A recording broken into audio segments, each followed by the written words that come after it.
Pradeep sir अब तक तो वो तो 20% का स्ट्राइक रेट दिख रहा है अभी, जो ये रुझान कह लीजिए, जो भी कह लीजिए, नतीजे जो नहीं है अभी। मुझे अफसोस है कि चंदन जी चले गए, संजीव चंदन जी, लेकिन मैं चाहूंगा मनोरमा जी और पुष्पेन जी रुके रहें जब तक मैं, क्योंकि ये जो है वोट गिनती आज हुई है या पहले हो गई थी, ये एक मूल प्रश्न है। मेरा मानना है वो गिनती पहले हो गई थी, आज उसको जो है वो उसका मंचन था। ये सारी तर्क उस समय सही हैं जबकि आप वोट गिनती पे और मतदान पे सवाल नहीं उठा रहे। आप दोनों चीज नहीं कर सकते हैं, एक और मत चोरी और मतदान के पर आप सवाल उठा रहे हैं, और दूसरी ओर ये भी बता रहे हैं कि आरजेडी कहाँ कमजोर हो गई, ये कहाँ कमजोर है। क्या तेजस्वी इतना कमजोर हो गए 5 साल में कि उनकी सीट इतनी आ गई जो 29 से 30 सीटें? क्या तेजस्वी ने 2 साल तक 2 महीने 3 महीने से लगातार मेहनत नहीं की थी?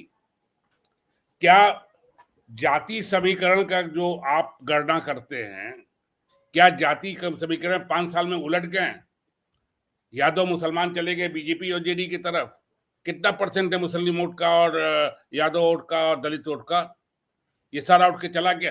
किस बेसिस पे आप इस रिजल्ट को स्वीकार सकते? केवल एक बेसिस पे कि चोरी हुई है, कि मतदान में जो शक पैदा। ये बताइए, इसके पहले 1951 से लेकर आज तक 30 साल हमने भी चुनाव कवर किया, लोकसभा 35 साल लोकसभा विधानसभा का। स्थानीय स्तर पर होता था, पर्टिकुलर बूथ या पर्टिकुलर स्थानीय प्रशासन द्वारा जो गिनती में बेईमानी होती थी उसका आता था, बूथ कैप्चरिंग का आता था, लेकिन चुनाव आयोग पर कभी शक नहीं हुआ। नहीं, चुनाव आयोग कभी भी कंसिडरेशन में चुनाव में नहीं रहा।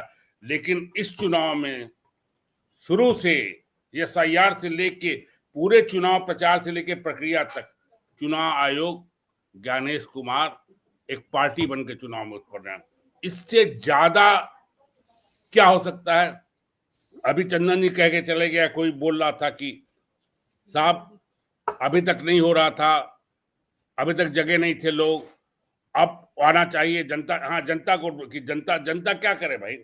जनता तो हम लोग समझते थे 17 के इलेक्शन में हम यूपी कवर करने गए थे। हम वोट ही अपना वोट दे सकते हैं, यदि वो चोरी हो जाएगा तो क्या कर लेंगे? नहीं, उसका क्या मालूम? नहीं अब ना मालूम हुआ है। राहुल गांधी या कर्नाटक के प्रेस कॉन्फ्रेंस, हम लोग अभी तक क्या शक करते थे? 17-20 में मैं गया या 19 का लोकसभा का इलेक्शन देखा, और मैं हक्का पक्का जो मैं देख के 150 सीटों पे आया था उससे उलट रिजल्ट। तो मुझे ये लगा, फिर मैं प्रेडिक्ट करना बंद कर दिया। आप क्या बताया भी कि या मेरा जर्नलिस्टिक दृष्टि कमजोर हो गई है, या तो मतदाता इतना चालू हो गया कि हमको भापने नहीं देता है। राहुल गांधी ने जब कर्नाटक, तो अब तो हम लोग ईवीएम पे शक करते थे कि ईवीएम मैनेज होता है, ईवीएम पे लगातार शक हो रहा था। लेकिन राहुल गांधी ने पहली बार रिवील किया कि खेल यहां है, ईवीएम तो है ही, खेल यहां पे है। अब Rahul Gandhi as a opposition leader झूठ बोल रहे होंगे, एक वो कर रहे होंगे, लेकिन सवाल ये है कि उनके जो एविडेंस दे रहे हैं उसको आज तक ज्ञानेश कुमार, बीजेपी या किसी ने या किसी जर्नलिस्ट ने झूठा क्यों नहीं ठहराया? और माफ कीजिएगा, मीडिया का काम है उसका फॉलो अप करना था। कौन सी मीडिया ने फॉलो अप किया? फॉलो अप किया है वो मीडिया ने जहां मैं काम कर चुका, जो इन्वेस्टिगेटिव रिपोर्टिंग के लिए बहुत बड़ा माना जाता था, वो राहुल गांधी की स्टोरी को उठाने के लिए किया। एविडेंस कौन था राहुल के पास? चुनाव आयोग का था। ये जो हुआ है इसका शक, जब कल सर्वे रिपोर्ट आई 150 से 170, तो हम लोग, मनोरमा जी आप तो बिहारी पटना में थी, आपको था कि इस तरह की सुनामी बह रही कि 150 से 175 आ जाए? जब आपको बिल्कुल नहीं सर, बिल्कुल नहीं सर। तो जब आपको नहीं पता था, पॉलिटिकल पार्टीज को नहीं पता था, और आप लोग के जरिए हम लोग को यहाँ नहीं पता था। मैं नहीं आया था बिहार में, लेकिन जो मैं देखता था राजू रंजन का, आप लोग का सबका देखता था, तो नग मिल और फोन से भी बात होती थी। किसी को नहीं था, तो ये कहां से सुनामी आ गई? नहीं प्रदीप सर जो लोगों से हम बात करते थे कि हम अपने मन से नहीं करते, लोगों की बातचीत में भी आपने देखा, आप जिस दिन वोट पड़ रहे थे, नहीं वोटिंग वाले दिन भी लोगों से बात, तो वो जो लाइनों में लगे लोग थे, जिस तरीके से वो व्यक्त कर रहे थे, तो हर आदमी तो झूठा नहीं था कि वो ये कहे कि नहीं और मैं सुबह रोजगार चाहिए, हमें नौकरी चाहिए, हमें पलायन नहीं चाहिए। ऐसे अगर बड़े संख्या में आ रहे थे, और उलट नतीजे हैं। आप सुबह इसी चैनल पे सर मैं निजी तौर पे मैं निजी तौर पे आरजेडी के वोट को इंटैक्ट मान रही थी, वो दिख भी रहा है। मैंने सबसे मनोरमा जी, ज्यादा मैं सुबह हाँ। इसी चैनल पे कह रहा था, हरियाणा में सारे कह रहे थे कांग्रेस स्विप करेगी, कांग्रेस हार गई। उसके बाद क्या हुआ, कांग्रेस में ही गलती थी, उन लोग का कॉम्बिनेशन नहीं बना, आपस में झगड़ा था, ये हम लोग खुद तलाशने लगे। वही बिहार में हो रहा है जो आप बोली ना, ये सब तय था। नहीं, लेकिन सर कांग्रेस को हम कमजोर करी जब हम ग्राउंड पे जा रहे थे, मैं दूसरी चीज कह रहा वाली जगह पे हूँ, गए, मैं तो मनोरमा जी कांग्रेस दूसरी को हम चीज कह रहा कमजोर हूँ, करी पा रहे थे। मैं दूसरी चीज कह रहा हूँ, क्योंकि हम आप भी जर्नलिस्ट भी ये नहीं सीधे कह सकते कि वोट चोरी हुई है या बेईमानी हुई है। इसलिए हम अपने कहे को गलत ठहराने के लिए हम बीजेपी और एनडीए का तर्क ले लेते हैं। तेजस्वी ने प्रचार नहीं किया, तेजस्वी बैठे थे और फलाना था, पैसा नहीं था और अपने उनको वो नहीं किया, क्या मतलब है इसका? हम सब जानते हैं कि वोट कैसे पड़ता है। 2 या 3% वोट जो है प्रचार से और नेता से प्रभावित होते हैं, बाकी वोट विचारधारा से, कास्ट कम्युनिकेशन, जाति समीकरण से इंटैक्ट रहते हैं। हमने तो 10 इलेक्शन बिहार विधानसभा कवर किया है, कभी आज तक ये रिकॉर्ड नहीं देखा है। एक बार सम अप करिएगा, मैं टिप्पणी एक लूं, एक राशिद जहीर साहब से लेते हैं। इसलिए मेरा मानना है कि हमारा काम भी विश्लेषक के नाते और मीडिया के नाते लोकतंत्र को बचाना है।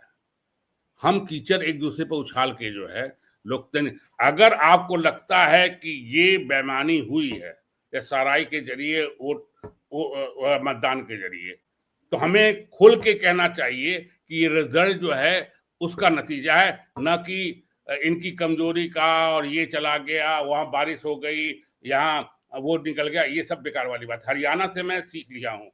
हरियाणा के बाद जो कर्नाटक में महादेवपुरा का जो रिजल्ट सामने आया, जो वो सब आया, उसके बाद ये जो आया हरियाणा का जो सामने आया, उसके बाद मैं एकदम निश्चिंत हूं कि मेरा जर्नलिस्टिक नजरिया कमजोर नहीं हुआ है। जो 17, 19 का और 24 का इलेक्शन नहीं भाप गया, ये वोट चोरी है।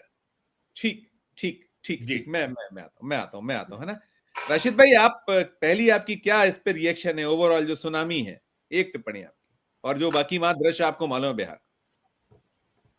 संजीव भाई, पिछले 1.5 महीने से मैं लगभग 70-80 एपिसोड बना चुका हूं बिहार इलेक्शन पे, और मुझे एक भी आदमी ऐसा नजर नहीं आया कि जिसने ये कहा हो कि बिहार चुनाव में Bharatiya Janata party number 1 party बनेगी।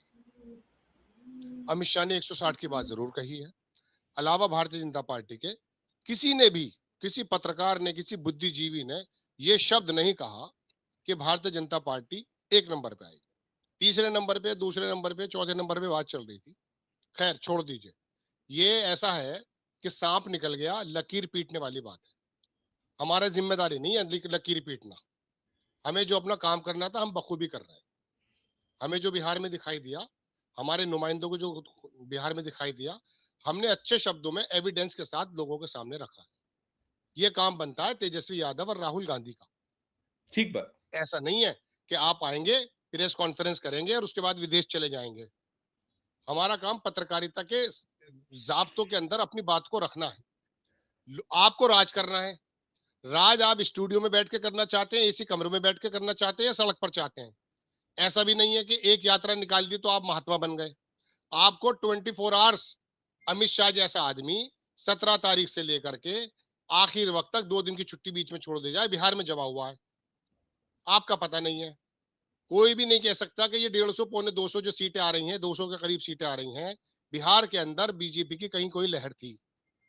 अब ये है, ये चूक मैंने तमाम एपिसोड बना दिए हैं। मेरे एपिसोड 3-5 हैं। कल भी मैंने बनाया है कि मुझे मतदान स्थलों पे कहीं भी भीड़ नजर नहीं आई थी। बम्बई दिल्ली बम ब्लास्ट की वजह से गोदी मीडिया ने मतदान स्थलों को दिखाया नहीं है, लेकिन हमने हमारे नुमाइंदों से स्क्रीनशॉट ले रखे हैं। इतना जो है मतदान हुआ ही नहीं जितना कि बताया गया है।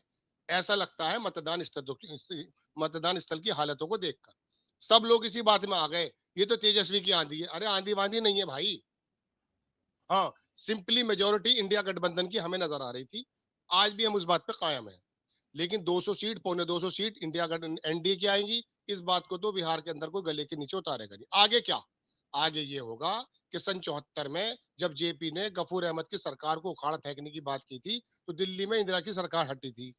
इसी बिहार से आपको आंदोलन निकालना पड़ेगा, क्योंकि ये बिहार वो धरती है जो आंदोलनों की कही जाती है और यहाँ के लोग अवेयर हैं पॉलिटिकली। ये लोगों को आगे निकलना पड़ेगा। ये नहीं है कि अपने घर में जाकर बैठ जाओ, साहब मेरी कमर में दर्द है, मेरे पैर में दर्द है। आपको आंदोलन दिल्ली तक लाना ही पड़ेगा और इसके अंदर दूध का दूध पानी का पानी करना पड़ेगा। हाँ, इससे बड़ा सबूत दुनिया के सामने क्या हो सकता है जब राहुल गांधी इंडिया का दूसरे नंबर का व्यक्ति, अपोजिशन का लीडर, तथ्यों के साथ आता है। चुनाव आयोग 2 शब्द नहीं बोलता है, सुप्रीम कोर्ट संज्ञान नहीं लेता है।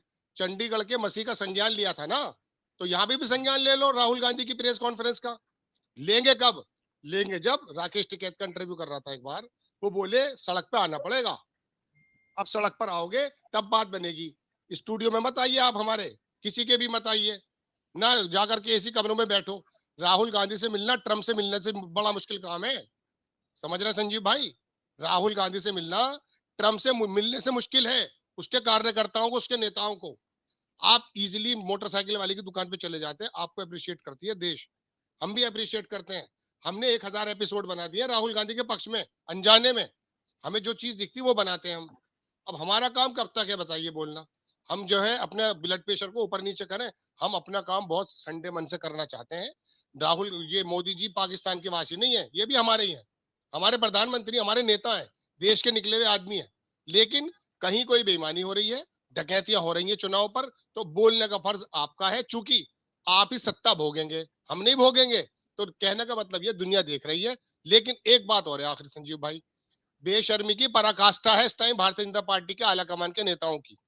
पूरी दुनिया की नजर थी इस बिहार के इलेक्शन पर, उसके बावजूद भी ये टस से मस इसलिए नहीं हुए अपनी प्लानिंग में, क्योंकि इनको मालूम है कि हमने एक बड़े वर्ग को धार्मिक पशु बना दिया है, वो हमारी तालियां पीटते रहेंगे। अब हम तालियां पीटने का काम नहीं करते, हमें हमें हमें तो वही काम करना है संजू भाई जो हम कर रहे थे। रही बात इसकी, मतदान नहीं हुआ है, महिलाओं का भी शगुफा था। मैंने 3 दिन पहले रिपोर्ट बनाई कि महिलाओं को सामने रख के प्लानिंग की जाएगी है कि महिलाओं ने इतना वोट दे दिया, 10,000 रुपए, 10,000 का। तो अब यादव की और मुसलमानों की महिलाओं ने भी वोट दे दिया तुम्हें, इतनी सुनामी से तो यही लग रहा है। खैर, मैं अपनी बात को यहीं विराम दे रहा हूँ क्योंकि समय हो रहा है। तो संजीव भाई अब इनका काम है सड़कों पर आए, हम जैसे आपको अब दिखा रहे थे ऐसे हम तुम्हें सड़कों पर भी दिखाएंगे जी।